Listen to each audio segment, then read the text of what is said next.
বৃষ্টি উপেক্ষা করে পাহাড়ের চূড়ায় পর্যটকদের ভিড়। অনেকে আবার চাঁদের গাড়িতে করে ছুটছেন বিভিন্ন পর্যটন স্পটে। ঈদুল আজহার দীর্ঘ ছুটিতে পর্যটকদের ঢল নেমেছে পার্বত্য জেলা বান্দরবানে। দীর্ঘদিন পর চেনা রূপে ফিরেছে জেলার সব দর্শনীয় স্থান। হোটেল মোটেল রিসোর্টগুলো পূর্ণ। রোমা ও থানচির নিষেধাজ্ঞা প্রত্যাহার হওয়ায় ভিড় আরো বেড়েছে। অবকাশ যাপনে প্রকৃতির সৌন্দর্য দেখে মুগ্ধ দর্শনার্থীরা। পাহাড়ি কন্যা, এর জন্য অবশ্যই ভালো লাগছে বান্দরবনে এসে, এবং পাহাড় দেখে তো আরো অভিভূত হয়ে গিয়েছি। আমার এখানে অনেক ভালো লাগছে, মেঘ দেখেছি, পাহাড় দেখেছি।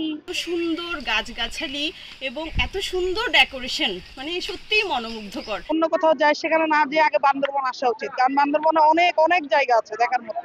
এদিকে পর্যটকদের নিরাপত্তায় সতর্ক ট্যুরিস্ট পুলিশ। 2 শিফটে আমরা ডিউটি বন্টন করেছি, পাশাপাশি সিভিল পোশাকেও গোয়েন্দা নজরদারি বৃদ্ধি করা হয়েছে। দূরবর্তী যে পর্যটক স্পটগুলো আছে জেলা পুলিশের সাথে সমন্বয় করে পর্যটকদের নিরাপত্তা নিশ্চিত করতে আমরা বদ্ধপরিকর। পর্যটন ব্যবসায়ীদের তথ্য মতে এবার ঈদের ছুটিতে বান্দরবানে 50,000-এর বেশি পর্যটকের সমাগম হয়েছে।